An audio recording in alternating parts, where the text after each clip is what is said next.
የሚደረግ ጥረትን የተመለከተ ነው። ፕሮግራሙን ጋብዘናችሁ ስንመለስ ቆይታችን ከኛ ጋር ይቀጥላል። አብራችሁን ቆዩ።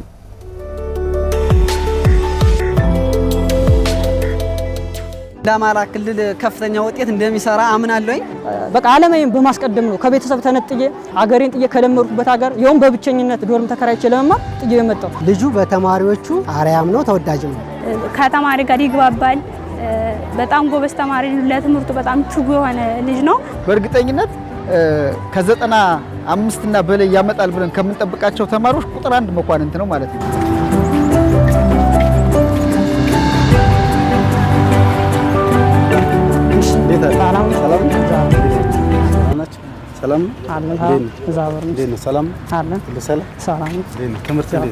ትምህርት አሪፍ ነው። እኛ ጋር ሁሉም አሪፍ ነው።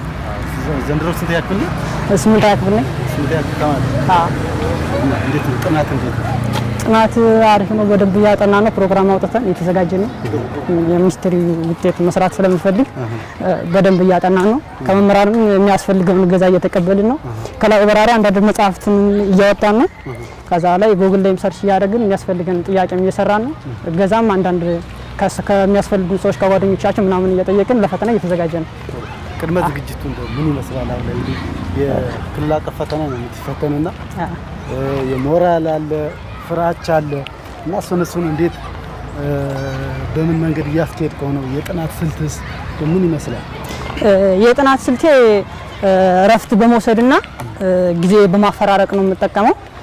አንዳንዴ ለምሳሌ ጠዋት ላይ አሁን ከአንድ ሳብጀክት 2 ዩኒት ካነበብኩ ከሰዓት ደግሞ ሌላ ሳብጀክት፣ ምክንያቱም አንድ ሳብጀክት ካነበብኩኝ እኔ ላይ መጨናነቅ ስለሚፈጥርብኝ ሌላ ርዕስ ቀይሬ ሌላ ሳብጀክት ላይ ሌላ ርዕስ አነባለሁ። ከዛ እረፍት ወስዳለሁ። እንደገና ደግሞ አእምሮዬ ዝግጁ በሚሆን ሰዓት ደግሞ ሌላ ሳብጀክት አነባለሁ ማለት ነው። ከዛ ሲያስፈልግኝ ደግሞ ጥያቄ እሰራለሁኝ። ከዛ እኔ ደግሞ ያስቸገረኝ ጥያቄ ደግሞ ከሰዎች እጠይቃለሁ፣ መምህራን እጠይቃለሁኝ። በዚህ መልኩ ነው እየተዘጋጀው ያለ። አሁን ወደ ትምህርት ቤት እየገባህ ነው? እሺ። መልካም ትምህርት ጊዜ ነው። መልካም። እሺ።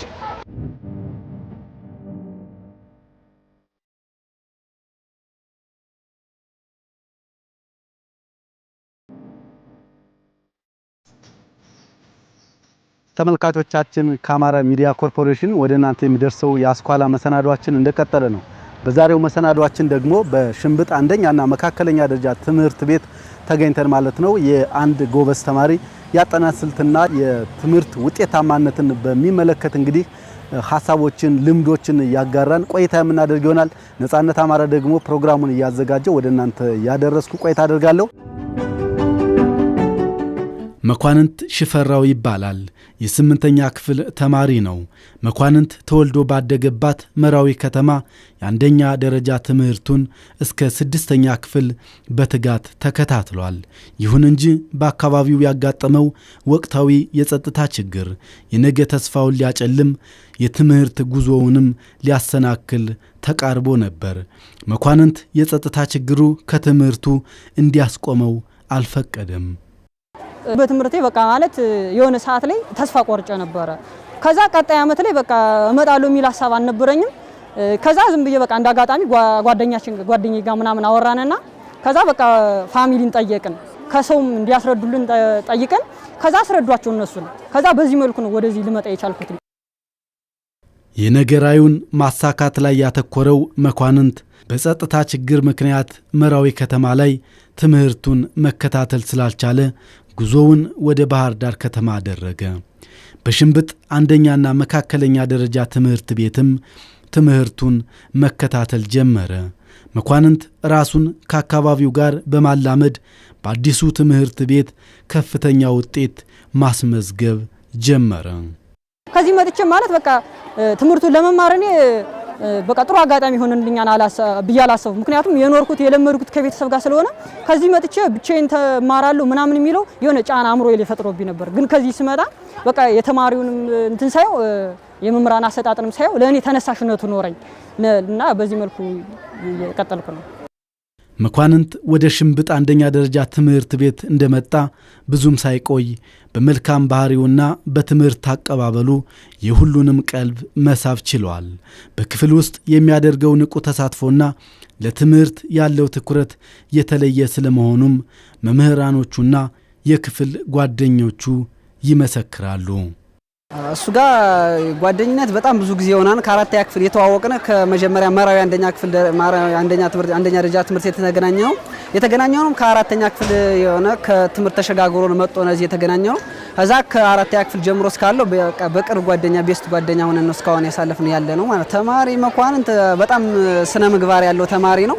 በዚህም በትምህርት ደረጃም ደግሞ በመምህሮችም ዘንድ ደግሞ በጣም ተወዳጅ ነው ማለት ትምህርቶችን ሲቀበልም ከመምህር የሚቀበለው እሱ የሚጠይቀው ጥያቄ በጣም ጎበዝ ነው ማለት ጥያቄዎችን ሲቀበል በጣም አንደርስታንድ ያደርጋል። እንደዛ እንትን አባባሉም ደግሞ በጣም ጎበዝ ነው ሲረዳ መምህሮችም ሁሎችንም አክባሪ ነው። ተማሪ መኳንንት በባህሪው በጣም ጥሩ ልጅ ነው። ለተማሪ በጣም ያስረዳል፣ ከተማሪ ጋር ይግባባል። በጣም ጎበዝ ተማሪ ነው። ለትምህርቱ በጣም ትጉ የሆነ ልጅ ነው እና ተማሪዎችን የሆነ እንዲረዱት ምናምን ጥያቄ ሲጠይቀው ራሱ እሺ ነው የሚለው እና የሱን አቅም ጥረት ያህል ይረዳሃልና ከዛ ያስረዳሃል እና መልካም ሰው ነው ያስባል። ልጁ በተማሪዎቹ አርያም ነው፣ ተወዳጅም ነው። በባህሪ በተሻለ በትምህርቱ ማቀባበል ሳይሆን በባህሪውም እድሜውን በሰል ያለ ስለሆነ የተሻለ አመለካከት ስላለ ተማሪዎቹ ጋር ጥሩ ቅርርብ አለው። ጥያቄዎችንም በጋራ ይሰራሉ።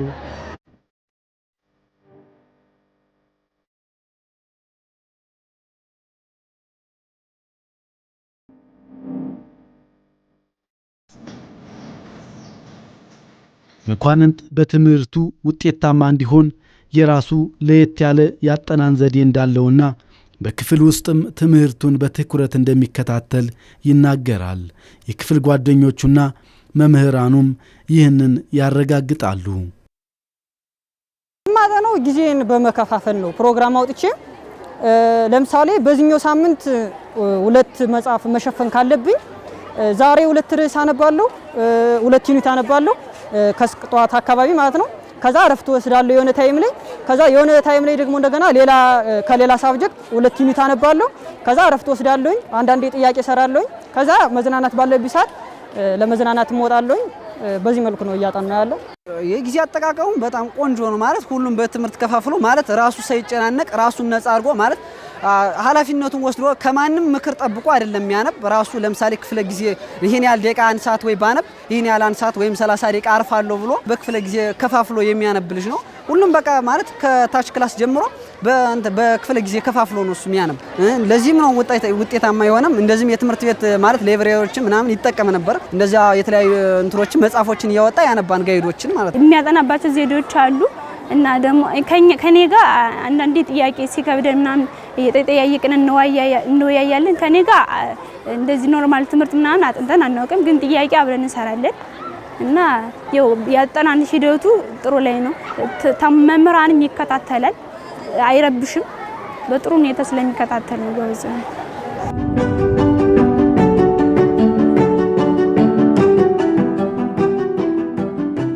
7ኛ ክፍል ላይ ፈርስት ሴሚስተር 96.5 በማምጣት አንደኛ ወጥቻለሁ። ሰከንድ ላይም እንዲሁ 96 ነው አምጥቼ 96 ነጥብ ምናምን ነው እንደዛ አምጥቼ አንደኛ ነው የወጣው። አሁን 8ኛ ክፍል ላይ 92 ነጥብ ምናምን አምጥቼ ያው አንደኛ ነው የወጣው ክላስ ላይ። ውጤታማ የሆነበት አንደኛው በመጀመሪያ የትምህርት ፍላጎቱ መኖሩ ነው የሱ። ከዛ ደግሞ የትምህርት አቀባበሉ ደረጃ ይቀበላል። ከትምህርት እንደተቀበለ ሄዶ በክለሳ መልክ ያያል። ከዛ በኋላ የሚከብደውን በሾርት አንሰር እያወጣ እንትና ጋይዶችን እየተጠቀመ ምናምን በዚህ ነው በቃ ውጤታማ የሆነ እሱ። መምህራኖችን በጣም በትኩረት ስለሚከታተልና ስለማይረብሽና ለትምህርቱ ትጉ ስለሆነና የተማረውን ትምህርት በደንብ ስለሚከልስ መሰለኝ እንደዛ ብዬ አስባለሁ። ተማሪ መኳንንት ሽፈራው በክላሱም አንደኛ ደረጃ ላይ የወጣው ያው ጎበዝ ተማሪ ነው።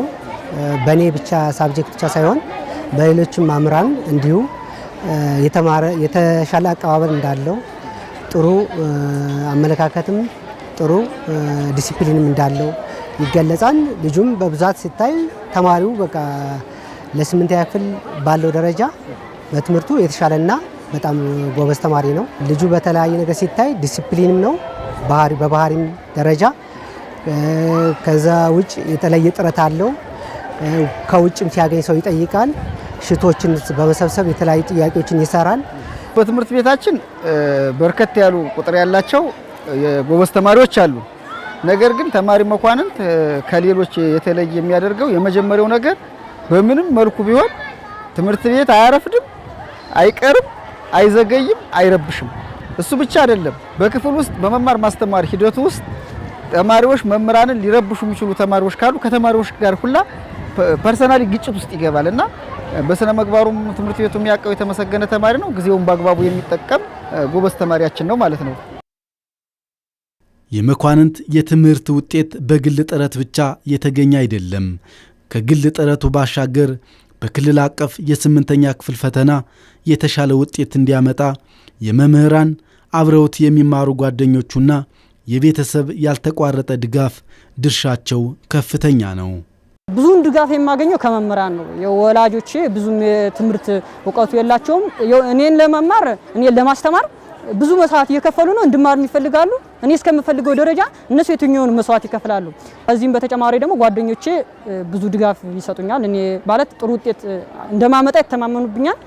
እንዳመጣም ጥረት እንዳደረግ ይነግሩኛል። ከዚህ በተጨማሪ መምህራን ሁሉም መምህራን ማለት ይተማመኑብኛል እና በዚህ መልኩ እኔ እነሱ ሞራል እየሆኑኝ ነው። ለኔ ጥሩ ውጤት እንዳመጣ እያገዙ ነው፣ እየረዱኝ ነው። በዚህ ተነሳሽነት ጥሩ ውጤት ለማምጣት እነሱም እንደተማመኑብኝ እኔም እነሱን ለማኩራት ጥሩ ውጤት ለመስራት በቻልኩት ልክ እየሞከርኩ ነው፣ እያጠናሁኝ ነው። እንግዲህ እንደ ትምህርት ቤት ልጁን በተለያየ መልኩ እንደግፈዋለን። ቅድም ያልኳቸው የመከታተያ ስልቶች አሉን። ጊዜውን በአግባቡ ነው የሚጠቀም ከቤቱም ከዚህም ትምህርት ቤትም ሲመጣ ትርፍ ጊዜ ካለችው ቤተ መጻሕፍት ውስጥ ነው የሚያሳልፍ። መጻሕፍትን ያነባል። ከዛ በተጨማሪም በደንብ ማንበቡን የምናየው በርካታ የመለማመጃ ጥያቄዎች ወይም ወርክሽት ብለን የምንጠራቸው ሲዘጋጁለት ሁሉንም ጥያቄዎች በመስራት ሌሎችን በማገዝ የታወቀ ልጅ ነው ማለት ነውና ጊዜውን በአግባቡ የሚጠቀም የተረጋጋ፣ እሱ ብቻ አይደለም በጣም የተረጋጋ ነው። የሚረበሽ አይነት ልጅ አይደለም፣ የተረጋጋ ነው። ቅደም ተከተል አውጥቶ ተግባራትን በቅደም ተከተል የሚፈጽም ልጅ ነው። ያው እኛ እዚህ ሽንብት ትምህርት ቤት ላይ ለተማሪዎቹ መምራን የተለያየ ጥረት እናደርጋለን። በብዛት ወርክሽት በማብዛት ምሳሌ አሁን በሂሳብ ትምህርት ወርክሽት እስከ 200 ጥያቄ ማውጣትና እንዲሰሩ ማድረግ፣ የሚኒስትሪ ወርክሽቶችን የ2015 16 እና 17 የ3 ዓመት የፈተና ወርክሽቶች ስላሉ እነሱን በፈተና ባንክ በማስቀመጥ እነሱን ጥያቄዎች የመስራት ነው። በኔ ክላስ አሁን ሂሳብን 3ንም የ2015 16 እና 17 የሚኒስትሪ ወርክሽቶችን ሰርተናል ሙሉ በሙሉ። ከዛ ውጭ እንደገና ከግል ትምህርት ቤት የሚማሩ ተማሪዎችን ሽቱን በማሰባሰብ ሌሎች በተለይ ሴት ተማሪዎች ፒንክ የሚማሩ ልጆች አሉ። የነዛን ጥያቄዎችን በማሰባሰብ እንዲጠይቁም እንዲሰሩም እናበረታታለን። ጥያቄዎችን ይህን ያህል ደረጃ ነው የምናግዛቸው የሚሰሩትም እነሱ። ትምህርት ቤታችን የ6ኛና 8ኛ ክፍል ክልል አቀፍ ፈተና አሁን በፊታችን ከሰኔ 8 ጀምሮ ይሰጣል። ያንን ፈተና ለመስጠት ተማሪዎቻችን የተሻለ ውጤት እንዲያመጡና ከክፍል ክፍልም ያለው ዝውውርም ከፍ እንዲል ከአሁን በፊት ከሁለት አዲሱ ስርዓተ ትምህርት ከተቀረጸ ከ2015 ዓ.ም ጀምሮ እስካሁን ድረስ ያገኘናቸውን ልምዶች ተጠቅመን ተማሪዎቻችን ክፍል ውስጥ ከሚማሩት በተጨማሪ ቅዳሜና እሁድ ተማሪዎች በመረጧቸው መምህራን ከወላጆች ጋር ተነጋግረን ተግባብተን ከህዳር ጀምረን እስከ ሞዴል እስከሚወስዱበት እስከ ግንቦት በወር ድረስ ቅዳሜን ጨምረን ስናስተምርና የቆየነ። እሱ ብቻም ሳይሆን ልጆቹ የተለያዩ አጋዥ መጻሕፍት እንዲያገኙ ትምህርት ቤቱም በራሱ አረጅ ድርጅቶችም አግዘውን በብዙ ሺዎች የሚቆጠሩ አጋዥ መጻሕፍቶች ቤተ መጻሕፍታችን ውስጥ መጣው 6 ቀን ቤተ መጻሕፍቱ ሙሉ ቀን ክፍት ነው። ከሰኞ እስከ ቅዳሜ፣ እሁድ ብቻ ነው ዝግ የሚሆነውና እሱን ሁላ እያመቻቸን ስንሰራ ቆይተናል። ከዛ በተጨማሪ ልጆቹ ጥያቄ መስራት አቅማቸው እንዲዳብርና በፈተና ጊዜ ጊዜያቸውን በአግባቡ እንዲጠቀሙ የሚያግዟቸው በርካታ ወርክሽቶች እየተዘጋጁ ለልጆች ሲሰጡ ቆይተዋል ማለት ነው።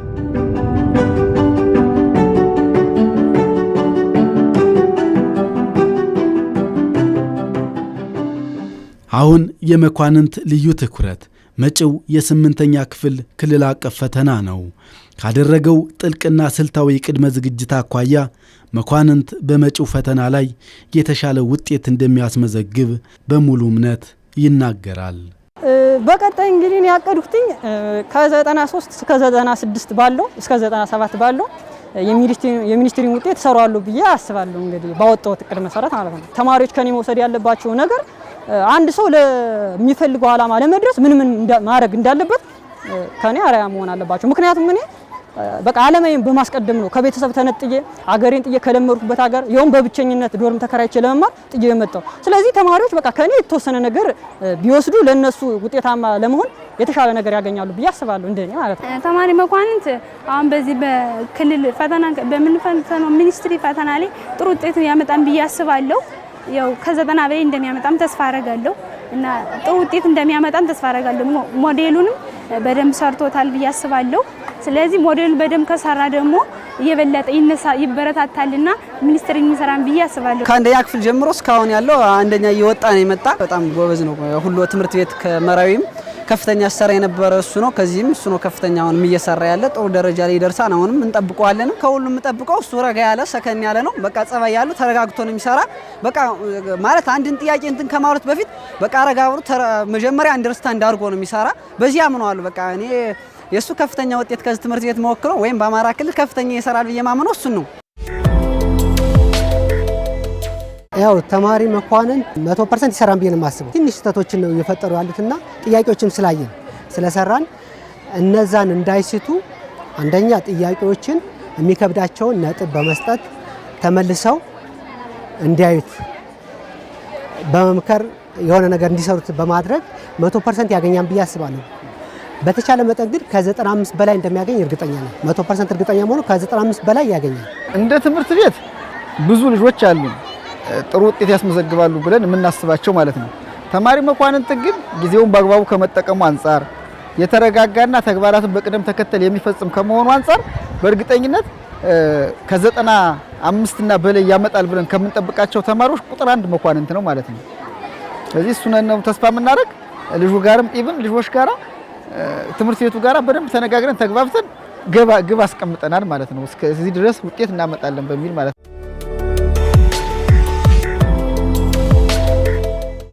ተመልካቾቻችን በዛሬው የአስኳላ መሰናዷችን እንግዲህ በሽንብጥ አንደኛና መካከለኛ ደረጃ ትምህርት ቤት ተገኝተን የተማሪ መኳንንት ሽፈራውን የክልል አቀፍ የ8ኛ ክፍል ፈተና ቅድመ ዝግጅትና አሁንም በመማር ማስተማር ሂደቱ ላይ ያለውን ውጤታማነት በተመለከተ ከመምህራንና እንዲሁም ደግሞ ከክፍል ጓደኞቹ ከዛም ባሻገር ደግሞ ከራሱ አንደበት እየሰማን ነበር ቆይታ ያደረግነው። ሌሎች የአስኳላ መሰናዶዎቻችን ደግሞ ወደ እናንተ መድረሳቸውን ይቀጥላሉ። አብራችሁን ቆዩ።